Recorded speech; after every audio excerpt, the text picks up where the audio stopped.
कुमारी सायली सचिन कदम या व्यासपीठावर विषय मांडते मराठी असे आमची मायबोली। महाराष्ट्र हा जिजाऊंच्या संस्कारांचा, महाराष्ट्र हा जिजाऊंच्या संस्कारांचा, शिवरायांच्या विचारांचा, शंभूंच्या पराक्रमाचा महाराष्ट्र, शाहूंच्या पुरगम लढ्यांचा, शाहूंच्या पुरगम लढ्यांचा, बाबासाहेबांच्या लेखनाचा, अण्णाभाऊ साठेंच्या लोककलेचा वारसदार म्हणजे माझा महाराष्ट्र।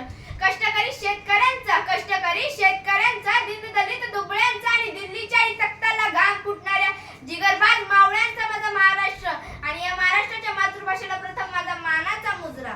मी माझ्या विषयाकडे वळते। मराठी असे आमची मायबोली, जरी ती भिन्न धर्मांची असो तिचे पुत्र आम्हीच जे पापे फेडू, ती वसे आमच्या हृदय मंदिरात। लहान मूल जेव्हा जन्माला येतं, लहान मूल जेव्हा जन्माला येतं तेव्हा त्याला कुठलीच भाषा माहित नसते, म्हणून त्याच्या आईची भाषा ही त्याची मातृभाषा असते। अशीच ही माझी लहानपणापासूनची मैत्रीण, माझी मातृभाषा, माझी मराठी भाषा। प्रत्येकाचं जीवन माता, मायभूमी आणि मातृभाषा या तीन बिंदूंचा त्रिकोणच। माता जी आपल्याला जन्म देते, मायभूमी जी आपल्याला आसरा देते, मातृभाषा जी आपल्याला लहानपणापासून संस्कारांचं बाळकूळ पाजत असते, अशी आपली मातृभाषा मराठी भाषा जर आपण अंगीकारली नाही तर आपण इतर कोणत्याही भाषा शिकलो तरी आपलं आयुष्य समृद्ध होईल का हा भला मोठा प्रश्न।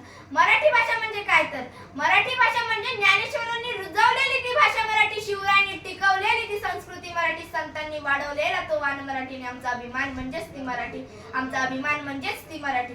आपल्याला लाभलेली वैभवशाली भाषा किती प्राचीन आहे। मराठ्यांच्या गंगा प्राकृतीच्या पर्वतातून निघाल्या पण त्याला तीर्थाचं स्वरूप ज्ञानेश्वरांनी आणलं। अहो 16 वर्षांची मुलं पबजी खेळण्यात व्यस्त आहेत, पण आमच्या ज्ञानेश्वरांनी अवघ्या 16व्या वर्षी मराठ्यांचे बोलू कौतुके परी अमृतासही पैजाची जिंके ही ज्ञानेश्वरी लिहिली। मराठी समृद्ध करण्यासाठी पहिली दालनं उघडली, त्या दालनांमध्ये भरच पडत गेला। रामदासांनी मनाचे श्लोक व दासबोधी यांच्या माध्यमातून भक्ती मार्गाबरोबर संसाराची शिकवण दिली। जसं संत नामदेवांचे अनेक अभंग प्रसिद्ध आहेत, तसेच कुसुमाग्रज मंगेश पाडगावकर यांनी निसर्ग सौंदर्याचा अखंड पान मराठी रसिकांना मिळवला। आणि त्यानंतर ललित वाङ्मयाला आलेला हा प्रहर ओसरला जाईल। वसंत बापट, कुसुमाग्रज मंगेश पाडगावकर यांच्या कवितांनी नवीन विचारांना चालना दिली।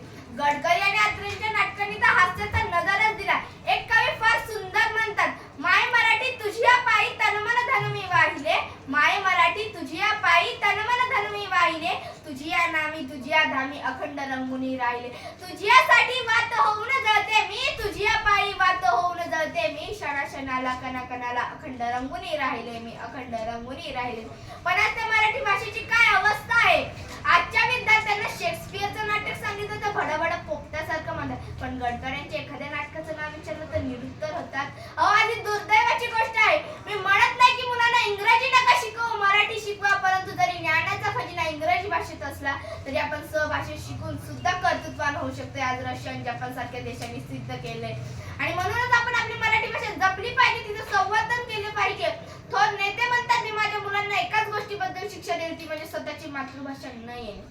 मी शेवटी एवढंच म्हणेल, लाभले आम्हास भाग्य बोलतो मराठी, लाभले आम्हास भाग्य बोलतो मराठी, जाहलो खरेच धन्य ऐकतो मराठी, धर्मपंथ जात एक जाणतो मराठी, धर्मपंथ जात एक जाणतो मराठी, एवढ्या जगात माय मानतो मराठी, माय मानतो मराठी। म्हणून आपण आपली मराठी भाषा जपली पाहिजे, जास्तीत जास्त मराठी पुस्तकांचं वाचन केलं पाहिजे।